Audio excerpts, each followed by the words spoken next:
नमस्कार. निसर्ग जीवांचे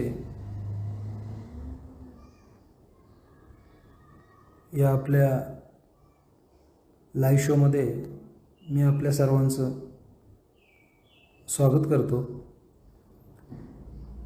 आणि नमस्कार. आजचा हा एक आगळावेगळा उपक्रम गेली काही म्हणजे लॉकडाऊनपासून तुम्ही जो हा सुरू केलेला लाईव्ह उपक्रम आहेत ते खूप स्तुत्य आहेत. मी बरेच उपक्रम पाहिले. कालही मला सगळी लिंक पाठवली होती, त्याप्रमाणे मी ते बरेच अगोदरही पाहत होतो, कालही पाहिले राहिलेले. आणि खूप आनंद वाटला की लॉकडाऊन नंतर किंवा लॉकडाऊनच्या अगोदर जे जग होतं त्याच्यामध्ये जे आता बदल होणार आहेत त्याविषयी आणि एकंदरीतच आपली जैवविविधता याविषयी आज आपण जाणून घेणार आहोत. खरं तर आपली जैवविविधता हा विषय इथून पुढे प्रत्येकाच्या जगण्यातला विषय असेल. याचं कारण यापुढे आपल्याला जैवविविधतेशिवाय जगता येणार नाही, अर्थात निसर्गाशिवाय आपल्याला जगता येणार नाही. आणि मग या निसर्गाबरोबर राहण्यासाठी आपण नेमकं कुठल्या पद्धतीने जगलं पाहिजे हा विचार आता प्रत्येकाने करणं नितांत गरजेचं आहे. आपण अगदी सहज सोप्या भाषेत समजून घेऊया हे सगळं. कारण अनेकदा आपल्याला वाटतं की जैवविविधता म्हणजे नक्की काय आहे. खरं तर पर्यावरण, जैवविविधता, निसर्ग हे एकमेकांना पूरक शब्द आहेत. आणि या सगळ्यांमध्ये खास करून आपण त्यातला एक छोटासा भाग आहोत. खरं तर निसर्गाबरोबर राहत असलेला मानव प्राणी कधी निसर्गाला सोडून राहायला लागला आणि तो एवढा लांब गेला की परत एकदा त्याला कोरोना या विषाणूने जाणीव करून दिली की तू एक छोटासा घटक आहे निसर्गातला. निसर्ग सांगतोय त्याप्रमाणे राहिला तर इथं जगू शकशील, अन्यथा जगायचीही लायकी आपली राहिलेली नाही. हे कोरोनाने आपल्याला सांगून दिले. खरं तर त्याचं कारण मी सांगेनच तुम्हाला. पण आपल्या अवतीभोवती जे काही जग दिसतं आपल्याला, डोळ्यांनी जेवढं आपल्याला अवतीभोवती जग दिसेल ती खरी आपली जैवविविधता असते. आपला निसर्ग काय तर आपल्याला जे दिसतंय डोळ्यांनी, आपल्या अवतीभोवती काय चाललंय, या गोष्टींशी आपल्या मनाशी, आपल्या शरीराशी सांगड असणं नितांत गरजेचं आहे. तरच आपण आपली जैवविविधता काय आहे हे समजावून घेऊ. खरं तर अन्यथा बहुतांश वेळा जैवविविधतेची व्याख्या समजणाऱ्या लोकांनाही कळत नाही की जैवविविधता म्हणजे नेमकं काय. त्याचं कारण तुम्ही डेफिनेशन पाठ कराल, तुम्ही काही डिग्र्या मिळवाल याच्यामधल्या, मात्र सगळ्यात महत्त्वाचं असतं आपल्याला त्याच्यातला मूलभूत अर्थ समजला की नाही हे महत्त्वाचं आहे. खरं तर निसर्गाबरोबर राहणं हे माणसाची पहिली गरज आहे. मी गरज यासाठी म्हणेन की यापुढे तर निसर्गात जो राहणार नाही तो टिकणार पण नाही आहे, तो टिकणार सुद्धा नाही, लक्षात ठेवा.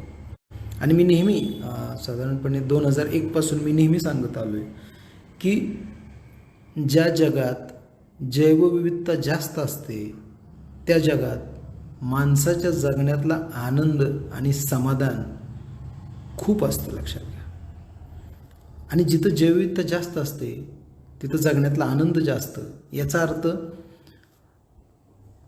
मी साधं आपल्याच जवळचं एक राष्ट्र आहे छोटंसं भूतान, की जिथं त्यांच्या जॉग्रॉफिकल एरियाच्या जवळपास 74% जंगल आहे. लक्षात घ्या, 74% जंगल. इतकं सारं जंगल असल्यामुळे आज भूतानची जर तुम्ही कोविड यादी काढली तर 5 ते 10 लोकांच्या वर जात नाही. याचा अर्थ निसर्ग खूप स्ट्रॉंग आहे. आणि जिथं निसर्ग स्ट्रॉंग असेल तिथली माणसं स्ट्रॉंग असतात, तिथली अन्नसाखळी स्ट्रॉंग असते आणि त्या अन्नसाखळीत जगणाऱ्या प्रत्येक घटकांना पुरेसं अन्न मिळतं आणि म्हणून जैवविविधतेला महत्त्व आहे. कारण जिथं जैवविविधता खूप स्ट्रॉंग असेल तिथं प्रत्येक जीवाला अन्न हे मिळतच असतं. जिथं जैवविविधतेचा नाश होतोय तिथं अन्न साखळ्या तुटलेल्या असतात. कित्येक प्राणी, जसं माणसं उपाशी मेलेले ऐकतो तसे प्राणीही मरतात. अनेक पक्ष्यांनाही अन्न मिळत नाही. आणि म्हणून जैवविविधतेचा पहिला अर्थ आपल्या अवतीभोवती काय घडतंय हे आपण समजावून घेणं गरजेचं आहे. आणि त्या जैवविविधतेत जे कमी आहे त्याला पूरक आपली जीवनशैली कशी आपल्याला ठेवता येईल याच्याकडे सुद्धा आपण लक्ष देणं गरजेचं आहे. खास करून मला असं सांगावंसं वाटतं की भूतानसारखी जीवनशैली आपल्याला अवलंबली पाहिजे. भूतानमध्ये खास करून 84% 74 ते आता त्यांचं अजून 10% जंगल वाढवायचं उद्दिष्ट आहे. आणि त्या भूतानमध्ये सुईसुद्धा तयार होत नाही. जे काही जातं ते भारतातून जातं. आणि तो देश मात्र आज हेल्दी नेशन म्हणून जगातला नंबर 1 पहिल्या क्रमांकावरती आहे. मोस्टली सॅटिस्फॅक्शन आणि जॉय, आनंद, या दोन्ही गोष्टींमध्ये भूतानसारखा देश आज गरीब, आपण सगळं जग मानतो. मी स्वतः तिथे जवळपास 10 ते 15 वेळा तिथं जाऊन आलो आहे. 12-13 वेळा झाल्या माझ्या. तर त्याच्यामध्ये ती लोक हेल्दी आहेत, निसर्ग हेल्दी आहे आणि जगण्यातला आनंद तिथं प्रचंड आहे. आता हीच लाईफस्टाईल आपल्याकडे आणायची आपल्याला.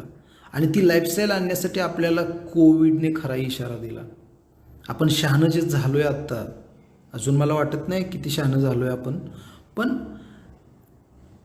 मला असं वाटतं की कोविडने आपल्याला थांबायला सांगितलेलं आहे. आणि आता आपल्याला थांबणं नितांत गरजेचं आहे.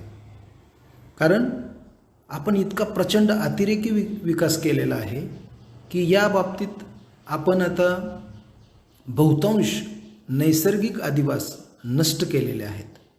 हा शब्द अतिशय महत्त्वाचा आहे, नैसर्गिक अधिवास. बऱ्याचदा या गोष्टीकडे कोणाचं लक्षही नसतं. अधिवास म्हटलं की त्याला वेगळंच काहीतरी वाटतं, पण अधिवास म्हणजेच निसर्गातल्या प्रत्येक जीवांचं घर आहे, लक्षात ठेवा. आणि जोपर्यंत आपण अधिवास जपत नाही तोपर्यंत आपल्याला या पृथ्वीवरती, मी तर म्हणेन, राहण्याचा अजिबात अधिकार नाही आहे. त्याचं कारण, जिथं नैसर्गिक अधिवास असतील तिथं नैसर्गिक फूड चेन म्हणजे अन्नसाखळी असेल. आणि जिथं नैसर्गिक अन्नसाखळी असेल तिथं कोणालाही अन्न कमी पडत नाही. आणि म्हणून नैसर्गिक अधिवास आपल्याला जपणं नितांत गरजेचं आहे. आज जे आपण बोलतोय याच्यातला सगळ्यात महत्त्वाचा मुद्दा आहे तो नैसर्गिक अधिवासांचं जतन केलं तर जैवविविधता जपेल, लक्षात घ्या. अन्यथा आजपर्यंत आपण जवळपास 100 वर्षाचा टेन्युअर पकडूया. या 100 वर्षात मानवाने बहुसंख्य चुका केल्या. त्यातल्या गेल्या 25 ते 50 वर्षात मॅक्झिमम चुका आहेत. भारत स्वातंत्र्य झाला तिथून खरी भारताची जैवविविधता धोक्यात आली. म्हणजे काही स्वातंत्र्य व्हायला नको असं नाही म्हणालो मी, पण तिथून आपण साधारणपणे 1964 पासून त्या दरम्यानच्या कालामध्ये इंदिरा गांधींच्या कालावधीमध्ये काय झालं, ग्रीन इंडिया म्हणजे हरित भारत असं एक मिशन आलं. आणि त्याच्यामध्ये आपण बहुसंख्य परदेशी झाडं लावली गेली, जी झाडं अजिबात लावायला नको होती. 1972च्या दुष्काळात सुद्धा आपण बहुसंख्य झाडं लावली. त्यातलं एक निलगिरी झाड, दुष्काळ पडलाय, पाण्याचा दुष्काळ होता, अन्नधान्याचा दुष्काळ होता, आणि त्या दुष्काळामध्ये आपण निलगिरीसारखी झाडं प्रचंड मोठ्या प्रमाणात जिथं आपली जंगलं होती तिथं आपण लावून ठेवली. आणि त्याचे परिणाम आज आपण भोगतोय. जसं एखादं युद्ध असतं खूप मोठं, जसं पहिलं महायुद्ध, दुसरं महायुद्ध, तिसरं महायुद्ध म्हणजे काय, तुमच्या देशातल्या मूळ आदिवासांमध्ये प्रचंड बदल करणं आणि त्याच्यामुळे येणारी रोगराई आहे त्याला फेस करत राहणं, हे खूप मोठे वॉर असतात. कुठलंही भारताबाहेरचं झाड आणून इथं लावणं म्हणजे खूप मोठा गुन्हा आहे, लक्षात घ्या. म्हणजे भले तो कायद्याने गुन्हा मानत नसतील लोक, पण मी सांगतो आज तुम्हाला, जर आपण परदेशातली 4 झाडं आणली, जसं गुलमोहरचं झाड ब्रिटिशांनी आणलं, जे ब्रिटिश जिथं राहायचे, इरिगेशन कॉलनी किंवा मोठमोठ्या कॉलनी होत्या तिथं ते लावायचे. अर्थात त्यांच्या बायकांना ते आवडायचं म्हणून त्यांनी ते आणलं, ते लावलं. गुलमोहर, हेच गुलमोहर आजही आपल्या भारतात लावलं जातं. हे दुर्भाग्य आहे आपलं. हे परदेशी झाड आहे, जैवविविधतेला हे अजिबात पूरक नाही. कारण हे एक झाड लावतो आपण, त्याची पानं जमिनीत पडतात, ॲसिड्स असतात पानांमध्ये, पानांमधलं ॲसिड जमिनीत उतरतं, जमिनीतलं पहिल्यांदा अटॅक होतो तो जमिनीतल्या मायक्रो ऑर्गॅनिझमवरती. तिथं असणारे बहुसंख्य मायक्रो ऑर्गॅनिझम मारले जातात, तिथं येणारे प्लांट्स, छोटे छोटे हर्ब्स हे सगळे मारले जातात, गवताची काडी उगवत नाही तिथं, आणि मग ती जागा नापीक होऊन जाते. यासाठी आपण प्लांटेशन करतोय का? यासाठी आपण पेपरमध्ये बातम्या देतो का? बरेच जण, बहुसंख्य मी बातम्या वाचतो, आम्ही 100 गुलमोहर लावले. अरे 100 गुलमोहर लावले म्हणजे तुम्ही ते आदिवास संपवला, तिथला जो होता तो मूळ आदिवास. त्यामुळे आपली जी ग्रीन इंडिया चळवळ आहे, आपण जी खूप मोठ्या प्रमाणात झाडं लावायचं सोंग आणतो किंवा लावतो, हे सुद्धा खूप मोठ्या प्रमाणात आपण चुकतोय, लक्षात ठेवा. आणि म्हणून मला इथं आग्रहाने सांगायचं आहे की आपण ज्या वेळेला अशी झाडं आपण लावणार आहोत चुकीची, त्यावेळेला जैवविविधता खूप मोठ्या प्रमाणात धोक्यात येते, लक्षात ठेवा. आणि म्हणून यापुढे जर जैवविविधता वाचवायची असेल तर आपल्याला फक्त देशी आणि स्थानिक, परत एकदा नीट ऐका, देशी आणि स्थानिक झाडंच लावली पाहिजे. देशी म्हणजे हिमालय पण आपलंच आहे, त्याला आपण देशीच मानतो. हे नर्सरीवाले खूप, आता माझ्या तोंडात अक्षरशः शिव्या आली होती, हे अतिशय वाईट पद्धतीने लोकांना झाडं देत असतात. त्यांना फक्त पैसा घेणे देण्याशी पडलेलं आहे. यापुढे मात्र जोपर्यंत आपण पर्यावरणपूरक जगणार नाही तोपर्यंत कोरोना तर जाणारच नाही, लक्षात ठेवा. मी काही संशोधकांच्या ग्रुपमध्ये आहे, त्याच्यामध्ये स्पष्ट सांगतायत काही संशोधक याच्यामधले, कोरोनावरती कुठलीही लस येणार नाही. याला एकच उपाय आहे, लोकांनी आपली प्रतिकारशक्ती वाढवणे. प्रतिकारशक्ती वाढवायची म्हणजे काय करायचं? आपल्या अवतीभोवतीसुद्धा निसर्ग खूप बलवान पाहिजे, तर त्या भागातली लोक वाचतील, ती बलवान असतील. मुंबईसारख्या ठिकाणी प्रदूषण, पुण्यासारख्या ठिकाणी प्रदूषण, जी शहरांमध्ये हा उद्रेक होण्याचं कारण काय? नैसर्गिक आदिवास ठेवलेच नाहीत आपण. आणि मग त्या कोरोना जीवाणूंवर सुद्धा कुठला तरी एखादा जीवाणू असेल ना निसर्गामध्ये, जो त्याच्यावरती अटॅक करत असेल, तो जर नसेल तिथे, तर शुअरली मला असं वाटतं की हा रोग काय आपल्या विकासाच्या प्रक्रियेतून सुटणार नाही. आणि मला वाटतं ही मला असं वाटतं वैयक्तिक की निसर्ग जे करतोय ते बरोबरच आहे. निसर्ग ज्या अर्थी माणसाला थांबायला सांगतो, याचा अर्थ माणसाने थांबावंच लागेल. त्याचा विकास, ही प्रक्रिया थांबलीच पाहिजे. अन्यथा पुन्हा उठून आपण 4 महिने थांबलो म्हणजे पुढचे 4 महिन्यात पुढच्या 10 वर्षाचं काम जर करणार असो तर निसर्गाचा नाशच आपण करतोय. आणि म्हणून आपण पर्यावरण रक्षण करत असताना सुद्धा पर्यावरण रक्षण कसं करायचं हे समजावून घेतलं पाहिजे. खरं तर हा विषय एकदम साधा, सोपा, सरळ आहे. जे आपल्या भागात उगवतं ते लावा, त्याला वाढवा, त्याला जपा. आपल्याला फक्त प्रायमरी प्रोड्युसर्स म्हणजे प्राथमिक उत्पादक वाचवायचेत. म्हणजे जे दिसतंय डोळ्याला हिरवं त्याला वाचवायचे. आणि ते वाचवत असताना समजा काही लोक माळरान भागात राहत आहेत, त्यांना माळरान म्हणजे वाटतं अरे हे तर वेस्टलँड आहे, इथं काहीच येत नाही. असं नाही आहे. माळरान हे सुद्धा अतिशय महत्त्वाचा एक काय म्हणूया त्याला, एक परिसंस्था आहे, इकोसिस्टम. आणि त्या परिसंस्थेत अनेक वेगवेगळे प्राणी सापडतात, त्यांच्यासाठी ती परिसंस्था अतिशय महत्त्वाची असते. आणि म्हणून माळरान ही माळरानच राहिली पाहिजेत, त्याच्यावरती असंख्य प्रकारची झाडंसुद्धा लावू नयेत. जर माळरानं संपली तर मी काही रिसर्च पेपरमध्ये बघितलं, जर माळरानं संपणार असतील तर त्याच्यातले पहिले उडतात ते हरणं, म्हणजे संपतील. चिंकारा असतील, काळवीट असतील, जर तिथे ग्रासलँड्स नसतील तर ते पहिले मरतील, लक्षात घ्या. पण हे मरताना एक गोष्ट वाईट होत असते, हे ज्या वेळेला संपतात, कुठलाही एखादा जीव मोठा संपतोय त्यावेळेला त्याच्या अंगावरचे असणारे जे काय जीवाणू आणि विषाणू यांचं जग आहे ते दुसऱ्या बॉडीच्या शोधात जातं. हे त्यांना कळतं की आता एकच चिंकारा राहिला आहे किंवा 10 चिंकारा आहेत. कारण एक गोष्ट अतिशय महत्त्वाची सांगायची, सोशल डिस्टन्सिंग हा शब्द अलीकडे आपण वापरतो, पण तो वाईल्ड लाईफमध्ये खूप जुना आहे, लक्षात घ्या. सोशल डिस्टन्सिंग हे कोणामध्ये ठेवायचे? माणसाने माणसामध्ये नाही आहे. एका प्रजातीने दुसऱ्या प्रजातीत हे सोशल डिस्टन्सिंग ठेवायचे, लक्षात ठेवा. माणसाने वाईल्ड लाईफशी सोशल डिस्टन्सिंग ठेवणं, माणसाने जनावरांशी सोशल डिस्टन्सिंग ठेवणं, हे सोशल डिस्टन्सिंगचा खरा अर्थ आहे. एक स्पीसीज, आता माणसाला कळते म्हणून ते चाललंय सगळं. आपण कोविडला थांबवण्यासाठी सोशल डिस्टन्सिंग ठेवा वगैरे वगैरे सगळं काय. पण खरं सोशल डिस्टन्सिंग कुठं, इथं ठेवायचं आहे.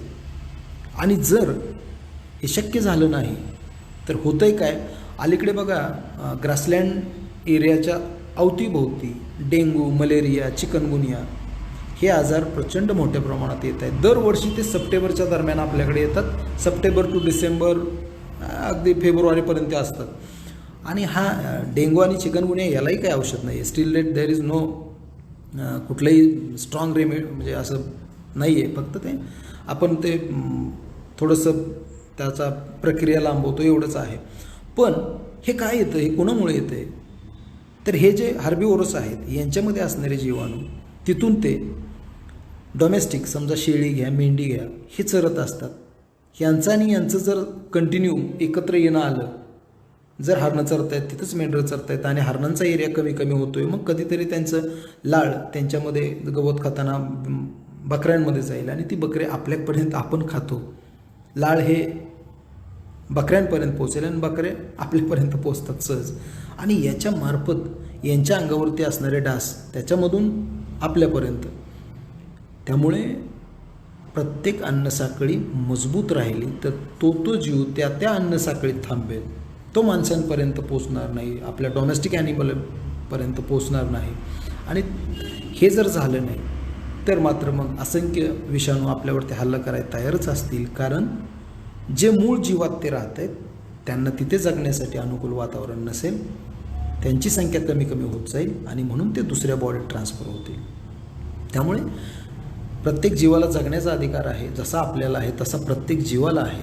आणि तो प्रत्येक जीव इथं जगताना आपलं एकच काम आहे, जे मूळ आदिवास आहेत, नैसर्गिक आदिवास आहेत, त्यामध्ये असणारी जैवविविधता ही जपणं एवढंच आपलं काम आहे.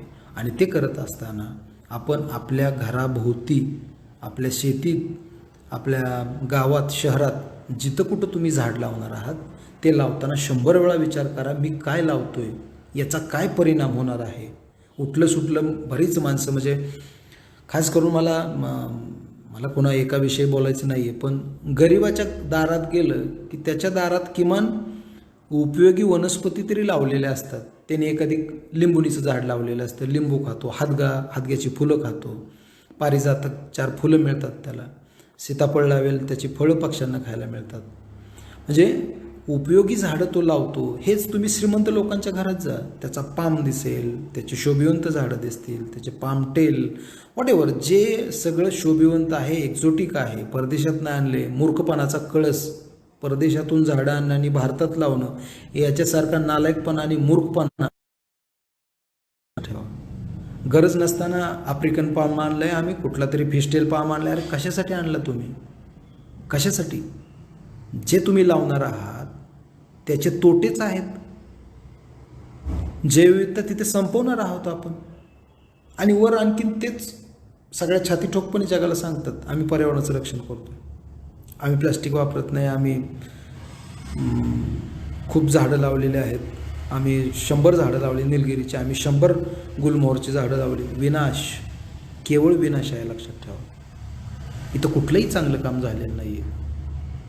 त्यामुळे आहे तसं जंगल सोडलं तर 3 वर्षात जे होतं तसंच ते राहतं. म्हणजे मला खूप वाईट वाटतं.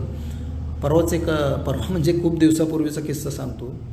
मी असंच महाबळेश्वरला गेलो आणि तिथं बघतोय तर जैवविविधता पार्क लिहिलेला एक बोर्ड रस्त्याने पाहिला. मला नवल वाटलं की जैवविविधता पार्क काय कन्सेप्ट आहे.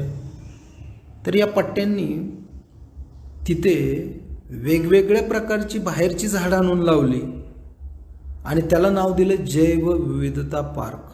सगळ्यात मूर्खपणाचा कळस हा. त्याचं कारण Sahyadri it's global biodiversity hotspot, जागतिक जैवविविधता जिथं जास्त आहे तो प्रदेश म्हणजे सह्याद्री. असे 12 प्रदेश आहेत की जिथं सगळ्यात जास्त जैवविविधता मिळते, त्यातला हा सह्याद्री आपला, गुजरातपासून ते केरळ एंडपर्यंत. आता विचार करा किती शहाणी लोक वर बसलेले आहेत. ज्या पश्चिम घाटात सगळ्यात जगात जास्त जैवविविधता आहे तिथं आपण जैवविविधता पार्क करतो. हे दुर्दैव खरं तर. मी परवाच एका कार्यक्रमात सांगितलं की कोविड-19वरती लस पाहिजे आपल्याला. मी त्या मुलाखतीत स्पष्ट सांगितलं, समजा भारताची लोकसंख्या 125 कोटी आहे, गृहीत धरू आपण. मी त्यांना प्रश्न केला, 125 कोटीमध्ये लस किती जण शोधतायत? मग त्याचं उत्तर त्यांना ते म्हणाले, लस किती जण शोधतायत म्हणजे? मी म्हणलं, लस फक्त 100 लोक शोधतायत. आता हे 100 लोकांमध्ये पण कसं आहे बघा, गेल्या 35 वर्षात संशोधन या विषयाकडे वळणारी मुलं खूप कमी झाली. कमी झाली म्हणजे तुम्हाला सांगायचं तर अगदी 1980 पासून संशोधन क्षेत्रात खूप कमी मुलं आहेत, लक्षात ठेवा. त्या IT मध्ये कामगार म्हणून मुलं गेली किंवा इतर वेगवेगळ्या क्षेत्रात जिथं पैसा मिळतो तिथं गेली. मी एक संशोधक म्हणून ज्या वेळेला काम करतो त्यावेळेला मला गव्हर्नमेंटचा 1 रुपया नसतो किंवा कुठूनही जर मी काय 4 पैसे मिळवायचं साधन केलं तर मी जगू शकेल संशोधक म्हणून, अन्यथा मला खाणंही मिळणार नाही.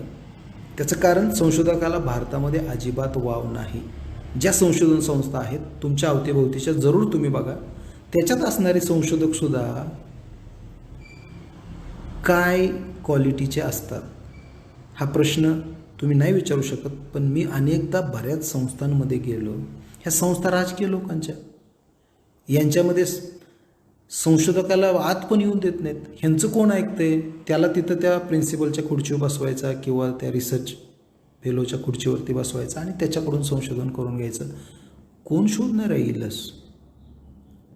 कोणाकडून आपण अपेक्षा करतोय? जो 10वीत कसा तरी पास झाला, 12वीत कसा तरी पास झाला आणि तो संशोधक म्हणून जर त्या खुर्चीवर बसलेला असेल तर आपण अपेक्षा कुठून करत आहोत? फक्त एक मीडिया सांगते आपल्याला, घंटा वाजवते, लस येणार, लस जाणार, लस येणार, लस जाणार. अरे शोधणार कोण? किती टॅलेंट शोधतंय ही लस? अजिबात नाही आहे.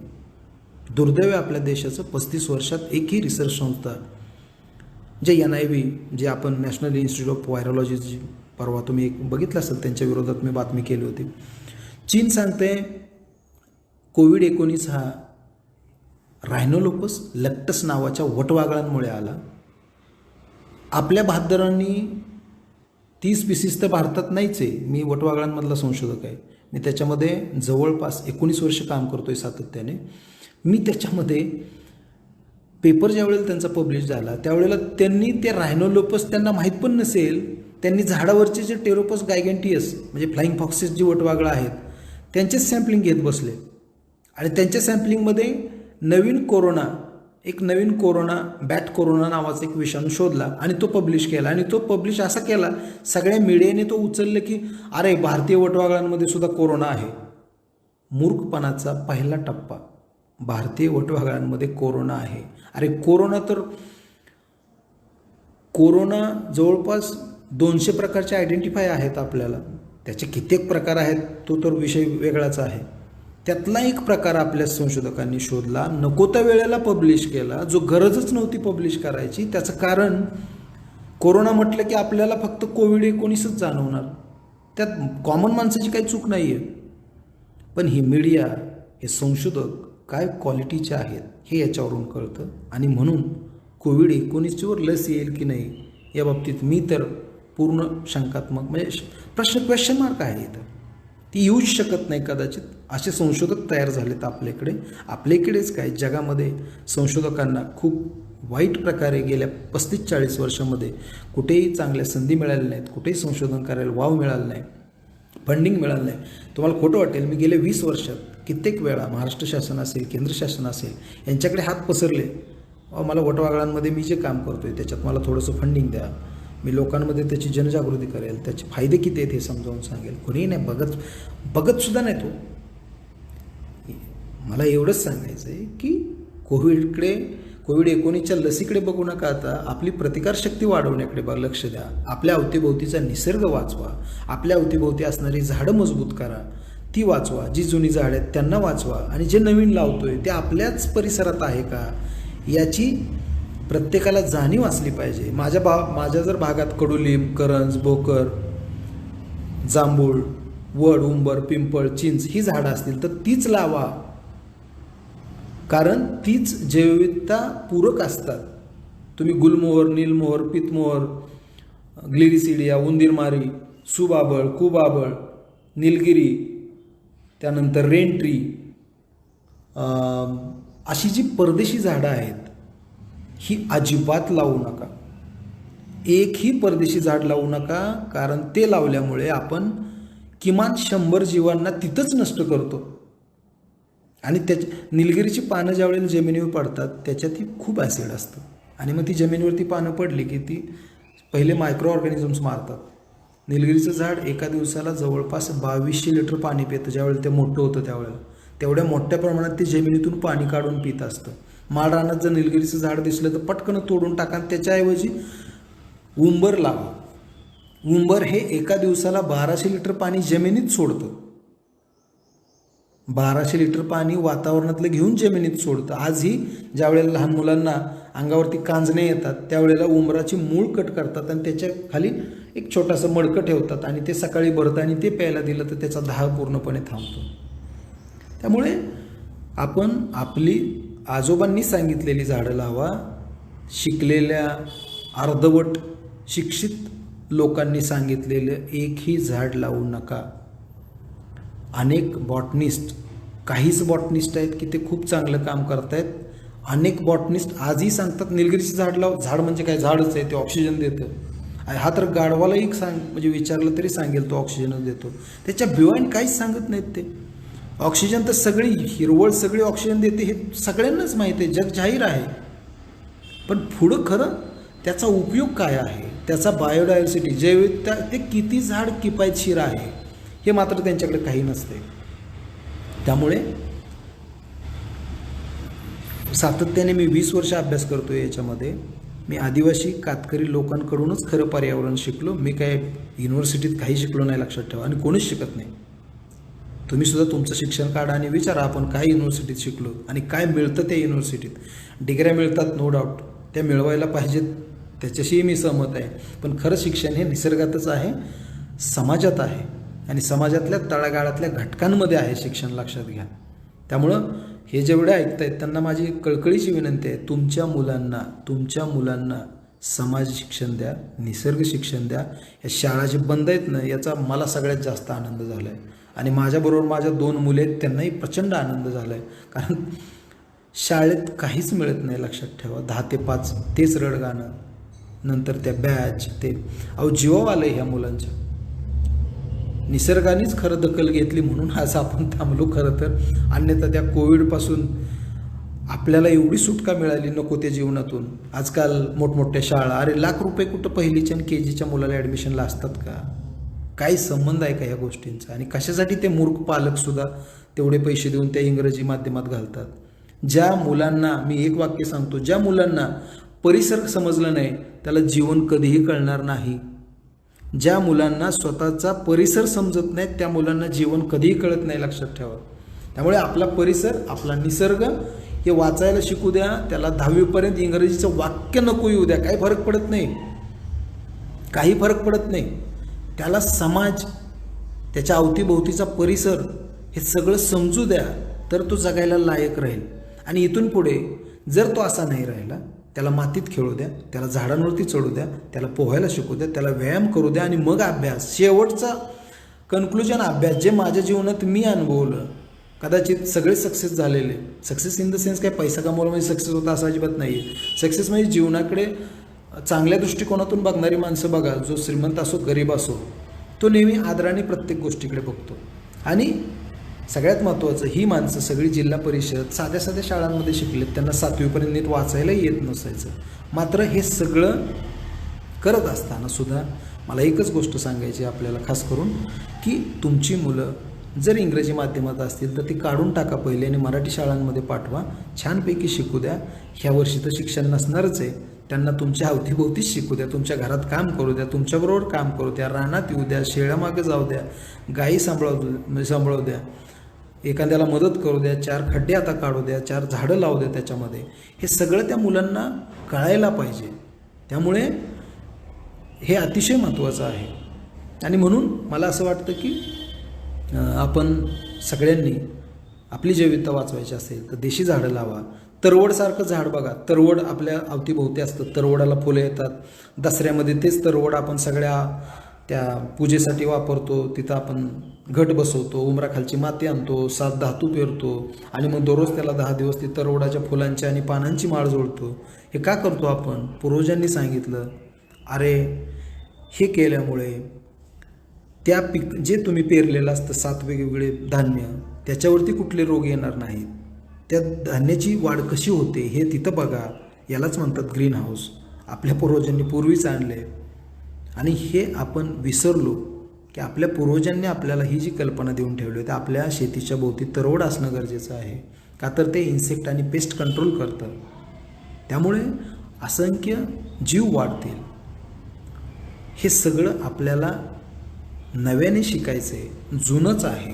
फक्त ते जुन्या लोकांशी चर्चा केल्यानंतर अनेक गोष्टी समोर येतील. आणि म्हणून जर तुम्ही एखाद्या गवताळ भागात राहत असाल तर तिथलं गवत जपा. ते गवत म्हणजेच ती झाडं आहेत, लक्षात ठेवा. आणि म्हणून त्याला वाढवा. गवत डोकशे एवढं पूर्वी लोक म्हणायचे, डोकशे एवढं असायचं. डोकशे एवढं म्हणजे जवळपास 4 ते 5 फुटा एवढं गवत असायचं. आणि मग हे गवत आपण सगळ्यांनी वाचवणं नितांत गरजेचं आहे. त्यामुळे मला असं वाटतं की आपण थोडंसं भानावरती येऊया. आणि कोविडनी प्रत्येकाला भानावरती आणले, लक्षात घ्या. जे पळत होतो ना आपण, ते थांबायला शिकवलं त्या कोविडला. मी तर त्याचे उपकार कधी विसरू शकणार नाही. योग्य वेळी त्याने थांबायला सांगितलं. विनाकारण प्रत्येकाच्या वाढदिवसाला हजारो फटाकडे वाजवणारी पिढी शहरात पाहिली मी. इतकं वाईट वाटायचं की अरे हे किती म्हणजे वाईट आहे हे सगळं. मुळात फटाकडेच वाजवू नये तरी वाजवत आहेत लोक. आणि हजारो फटाके दररोज फोडण्याची ही जी प्रथा होती तीसुद्धा या कोविडने कंट्रोलमध्ये आणलेली आहे. प्रत्येकाला घरातच बसवलेलं आहे. आणि अजूनसुद्धा जून, जुलै, ऑगस्टपर्यंत याचा उच्चांक वाढेल. आपण सगळ्यांनी काळजी घेऊन राहा, घरात राहा. याचा अर्थ तुम्हाला निसर्गात तर फिरावंच लागेल. निसर्गात फिरावं लागेल इन द सेन्स तुमच्या कामानिमित्ताने योग्य ती खबरदारी घ्या, करा. तुमच्या मुलांना व्यायाम शिकवा, तुम्ही व्यायाम करा. तुमची रोगप्रतिकारक शक्ती फक्त व्यायाम वाढवू शकतो. म्हणून तुम्ही व्यायामही केलं पाहिजे. 1 ते 2 तास व्यायामाला नक्की द्या. आणि यापुढे पूर्वीची जीवनशैली होती त्याचं अजिबात गृहीत धरू नका की तसंच जगावं लागेल. त्यामुळे मला असं वाटतं की नव्या जीवनशैलीचा स्वीकार करावा लागेल. आणि हे बदल पचवताना थोडंसं अवघड जातं प्रत्येकाला. मलाही जाईल, तुम्हालाही जाईल. पण ते बदल स्वीकारा. आणि ते बदल स्वीकारले तरच आपण इथून पुढच्या चांगल्या निसर्गात राहायला शिकू आणि निसर्गाबरोबर राहायला शिकू. अन्यथा आपण यापूर्वी अनेक म्हणजे जवळपास 99% लोक हे निसर्गाला सोडून राहत होते. 1% लोक तुमच्या आमच्यासारखी जे ऐकतायत किमान ते निसर्गात प्रेमी आहेत म्हणूनच आलेत. आणि त्यामुळे आपली सवय दुसऱ्याला लागावी. आता ही आपण कित्येक वर्ष प्रयत्न करत होतो. मात्र हा प्रयत्न कोरोनाने सक्सेस करून दाखवला. मला असं वाटतं की शिक्षणाविषयी माझं मत, मी MSc PhD BEd सेट सगळं पास म्हणजे सगळ्यात मी हे आहे. मात्र मी सगळं जे शिकलो ते आदिवासी आणि कातकरी लोकांमध्ये शिकलो आहे. हे मात्र मला अभिमानाने सांगावं असं वाटतं.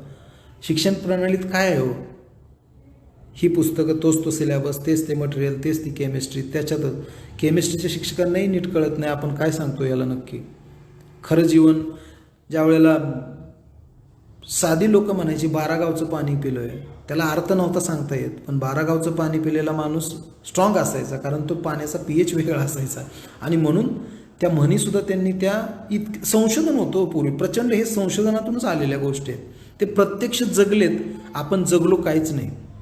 म्हणून आपल्याला अडचण आली की सायन्स समजलं नाही. सायन्स समजायचं असेल तर ते जगावं लागेल.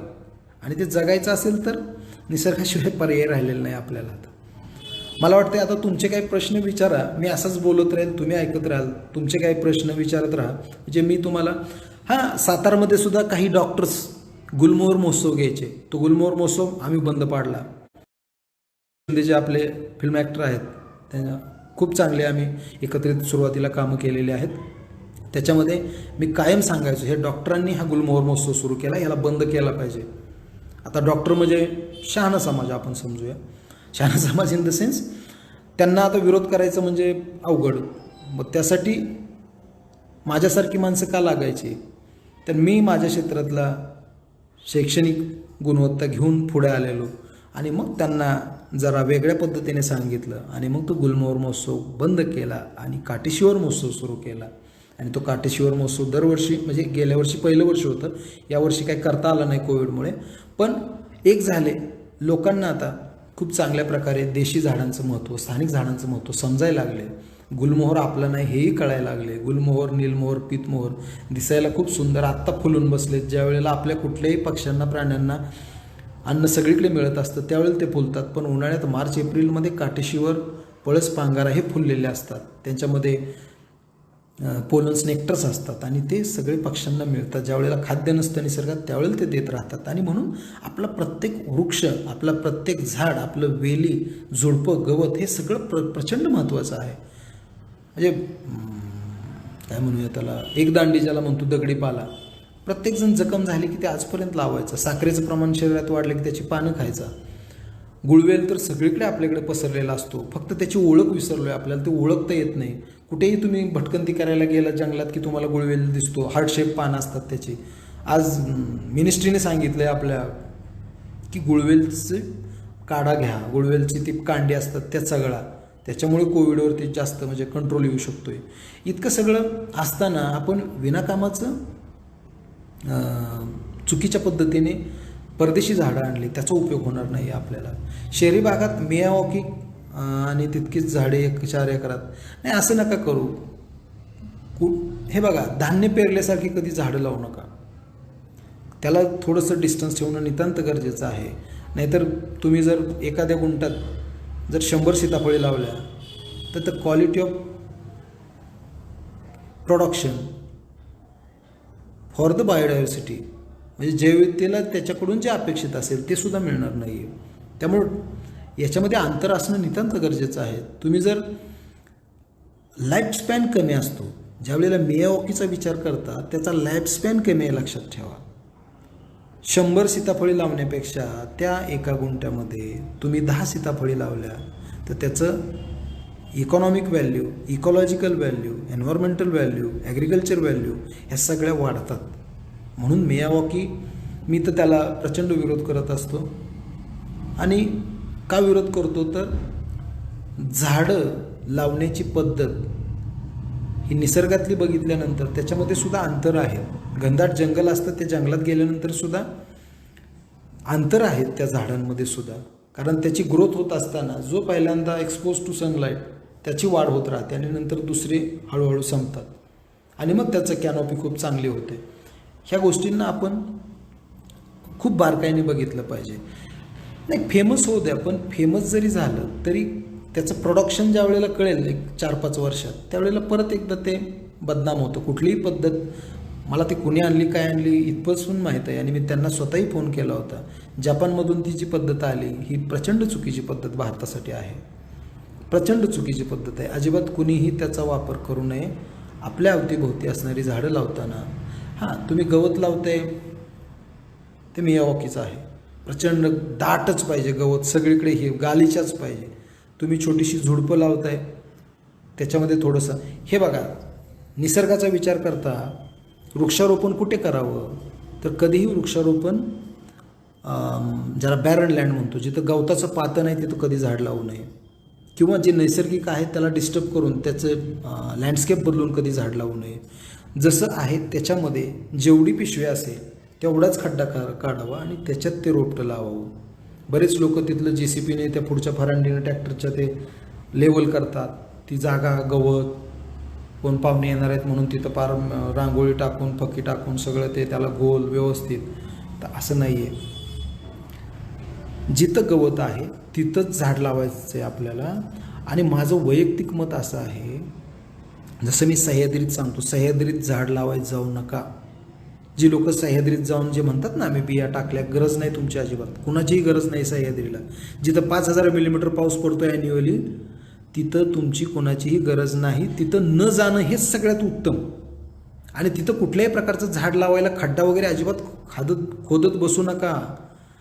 पश्चिम घाटात 5000 मिलीमीटर पाऊस पडतो, एखादा जर खड्डा तुम्ही कुठंतरी चांगल्या भागात खांदला, म्हणजे जिथं चांगलं खूप चांगलं जंगल आहे आणि तिथं तुम्ही खड्डे खांदलेत, इथं पण झाड लागलं पाहिजे, अजिबात नाही.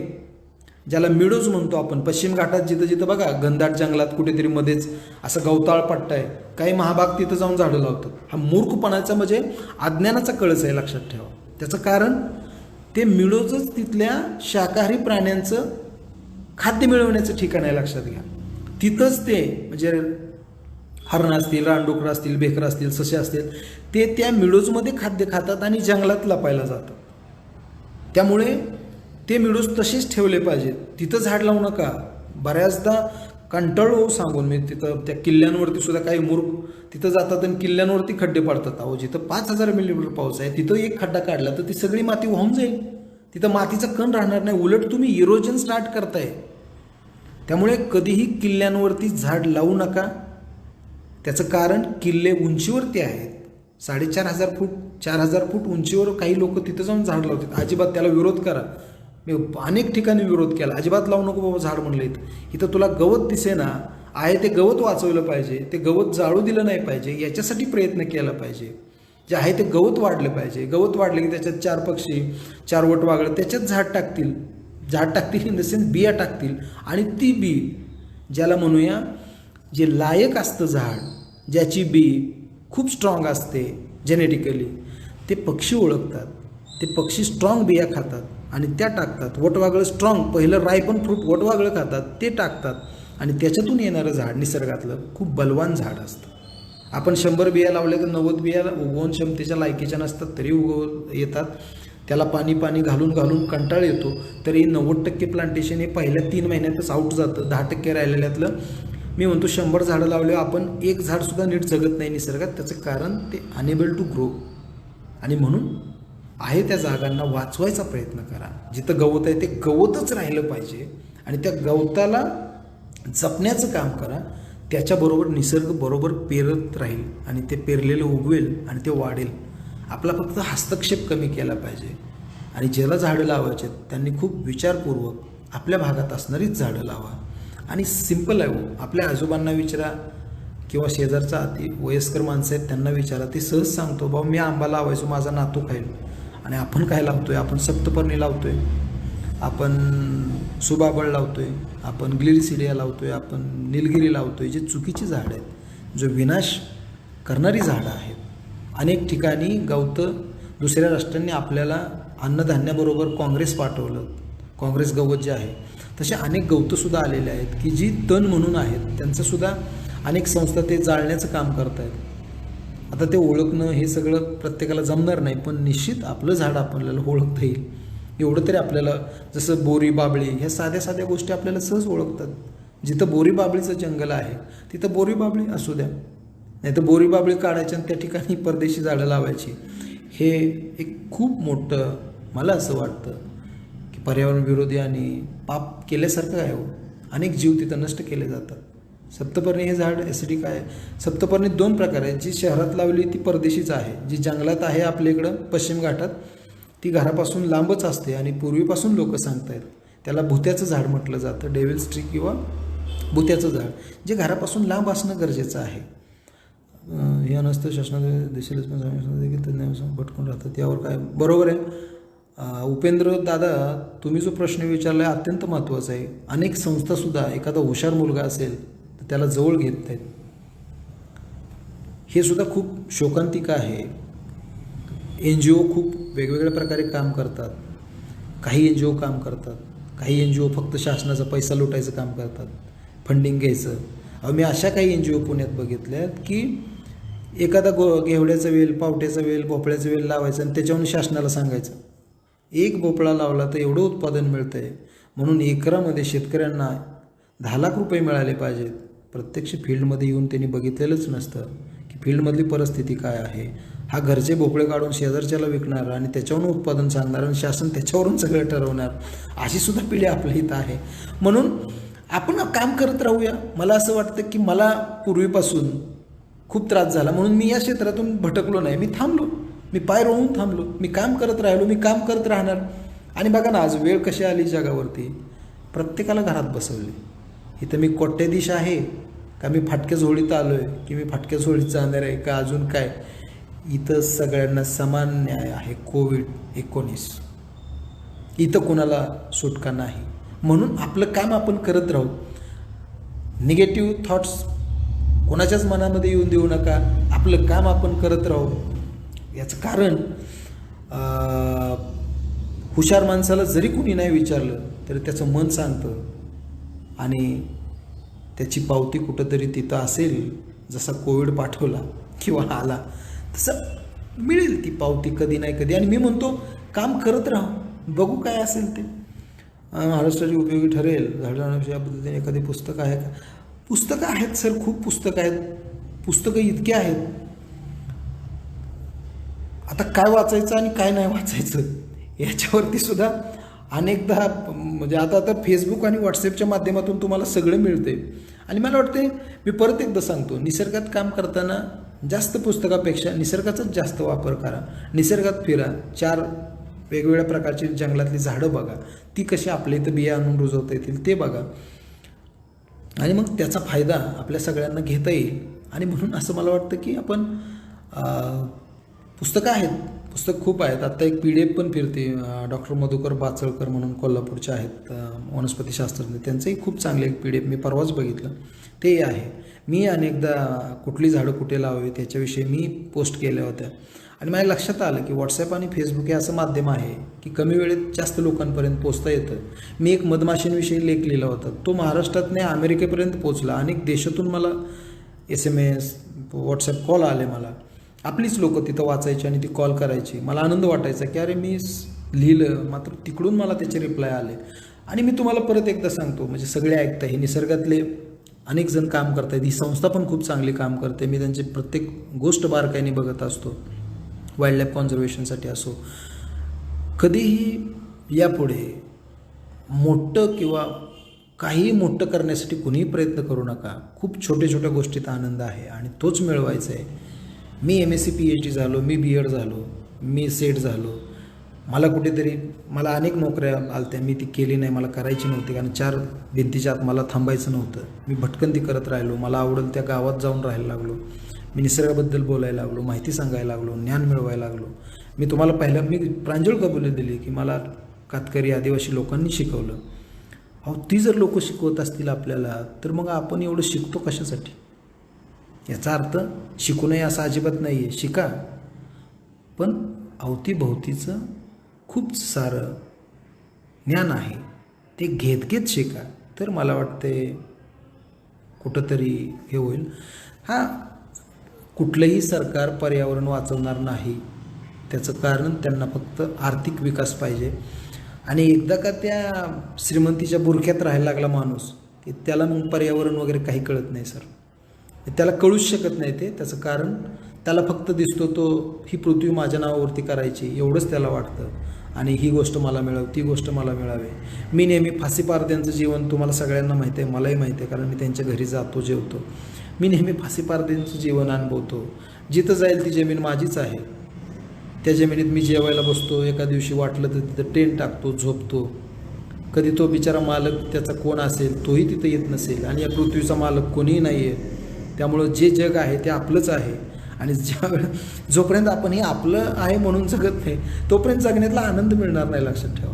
त्यामुळे प्रत्येकाने निवांत राहायला शिका. कॉम्पिटिशन थांबवा, कॉम्पिटिशन जरूर करा, पण त्याचा कुठलाही अहंकार डोक्यामध्ये नसावा.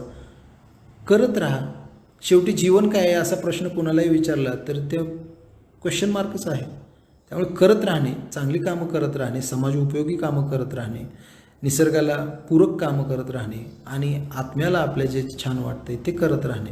मला वाटते याच्या पलीकडे निसर्गही आपल्याला तेच सांगतोय. खरं तर निसर्ग कोणाला उपाशी तर झोपू देत नाही. आजही निसर्गाने तुम्हाला घरी बसवलं असेल तरी कुठून नाही कुठून येते. याचा अर्थ तुम्ही थोडंसं हातपाय हलवता, पुढून काहीतरी येत असतं आणि जगतोय आपण. लॉकडाऊन झालो याचा अर्थ मेलोय असं पण नाही आहे. आणि जास्त उद्याची काळजी करत बसू नका, कारण इथून पुढच्या जगामध्ये खूप लांबवरची काळजी करणं म्हणजे मूर्खपणा असेल आणि ते फ्रस्ट्रेशन असेल. म्हणून एक बाबा 15 दिवसाचा आहे माझ्याकडे पैसा, ठीक आहे, बघूया 15 दिवसात काय करता आलं तर करत राहू. महिनाभर मला पुरेल एवढा पैसा आहे. माणसाकडे गडगंज संपत्ती आहे तरी ते विनाशाकडे चालले आहेत, आत्महत्या करतायत लोक, तर हे सगळं केवळ निसर्गाला सोडून राहणं म्हणजेच आपल्या आयुष्यात खूप मोठी चूक असते. आणि म्हणून मला असं वाटतं की आपण निसर्गाबरोबर राहूया.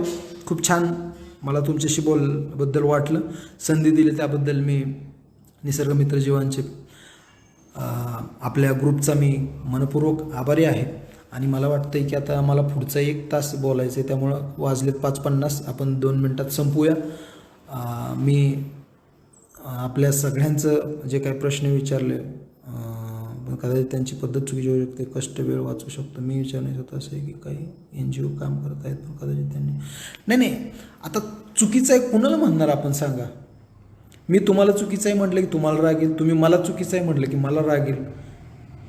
त्यामुळे समविचार झाले की मग त्या समविचारांमध्ये एक ग्रुप करायचा. आणि आता माझ्या बारामतीत मी राहतो, मला सुरुवातीला प्रचंड विरोध व्हायचा, ही काय सांगते स्थानिक झाडं लावा, स्थानिक झाडं लावा. आज कुठेतरी आज उपमुख्यमंत्री दादा त्यांनी सुद्धा दखल घेतली मागच्या 5 वर्षापासून. ते सुद्धा म्हणले स्थानिक झाडांशिवाय झाड लावायचं नाही अजिबात, कडुलिंबच लावा, करंजच लावा.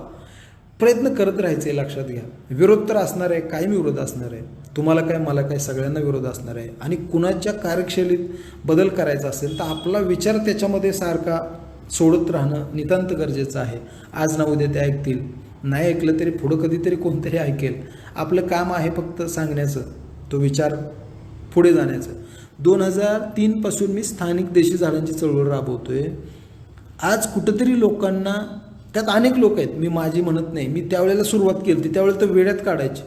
अरे गुलमोहर झाड लावायचं सांग, उलट गुलमोहर चांगलं आहे, दिसाय खूप सुंदर आहे. मी त्यावेळेला त्यांना काही गोष्टी सांगायचा प्रयत्न करायचो, मात्र त्यावेळेला प्रचंड विरोध व्हायचा. आता मात्र लोकच सांगतायत गुलमोहर बंद, अमकं बंद. हे का? विचार सोडत राहावं आपण. ती चळवळ हजारो लोक पुढून येणारे असतात, ती माझी आहे म्हणून तर कधीच आपण बाळगून बसायचं नाही. समाज करत राहील, समाजाला आपला एखादा विचार कुठे जातोय का एवढंच बघणे. आणि आपण कुणाला काही बदलू शकत नाही. हळूहळू ते बदलायचं असेल तर तो समाज बदलत राहतो. मला वाटतं मी थांबतो. धन्यवाद.